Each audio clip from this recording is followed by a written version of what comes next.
Do you have a paranormal encounter you'd like to share with us? Send us an email with your story for a chance of it being featured on Weird World. As a correctional officer, I've endured countless supernatural events. I've been employed as a correctional officer for quite some time, both in Texas and Michigan.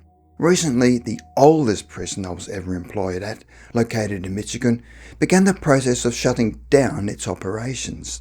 This got me contemplating all the other paranormal occurrences I've witnessed in that prison, as well as others I have served in. Here are some of the more striking supernatural occurrences I've witnessed while working in these prisons. To begin, I would like to premise that I previously never really accepted the idea of ghosts. When I started my first job as a correctional officer in Texas, I was assigned to an intake facility. I was on the night shift, working 12 hours from 6 p.m. till 6 a.m. My first experience on the job was in a low-security housing unit. At around 3 a.m., I was talking to my partner when we heard a loud banging sound. All the inmates were supposed to be in their beds, so I asked my partner what he thought it could be. Him, being the more senior officer, answered almost immediately and without hesitation, claiming that the unit was haunted. He told me the noise was coming from one of the small unoccupied cells in the hallway, not visible from the station, and that a prisoner had passed there. Skeptical, I decided to investigate the cell.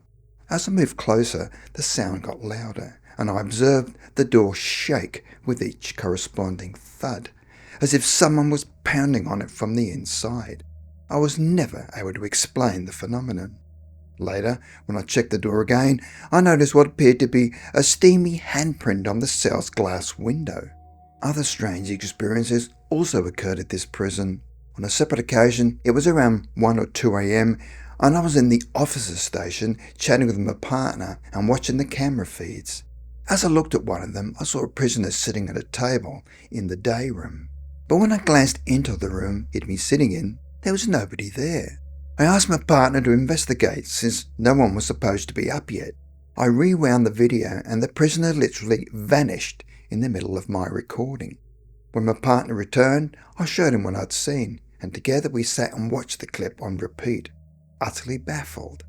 After this, I went on a patrol round and found a wet floor sign that had been left out.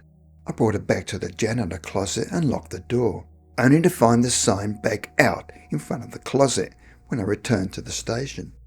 I asked my partner if he was playing a joke on me, but he denied it. I took the sign back to the closet once more, but when I came back to the station it was out yet again. This time it began to slowly topple over, then suddenly and forcefully it was smashed against the ground and started sliding quickly up along the hallway before coming to rest in front of the closet.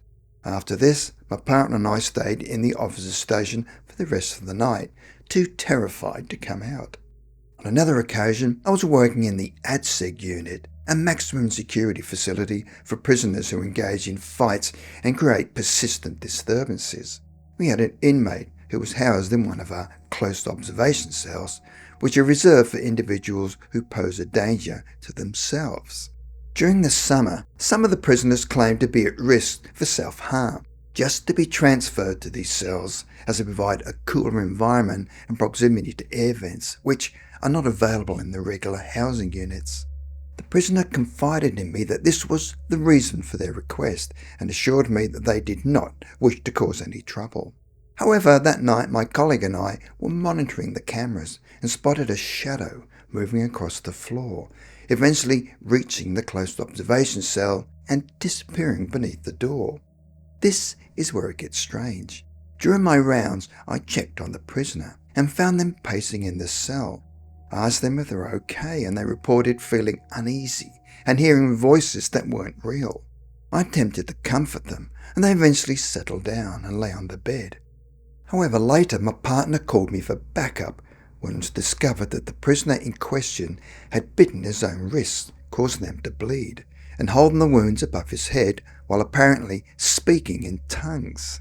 In my early days of working in Michigan's prison system, I was stationed in a prison that has since been shut down. Established in 1877, it was one of the oldest functioning penal institutions in the entire country. During my time there, I experienced numerous disturbing events, such as hearing the distant echoes of slamming doors, ghostly voices, and a recurring sensation of shivers running down my spine, accompanied by a feeling of something being severely off. One particularly haunting experience took place during the Christmas holidays one year, while I was working a third shift into the night at the oldest unit of the facility. Due to staff shortages, I was on my own, so a fellow officer set up a TV to keep me company, given that I'll otherwise be isolated from the rest of the other units.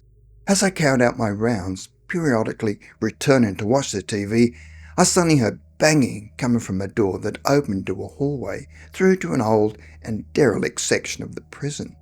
When I opened the door, I was met with a chilling breeze and a faint whisper which passed by my left ear. Immediately, all the hairs on my body stood on end, and I quickly closed it, feeling deeply unsettled. Moments later, the TV started changing channels rapidly and then froze on static. I was so terrified that I requested a transfer to another unit.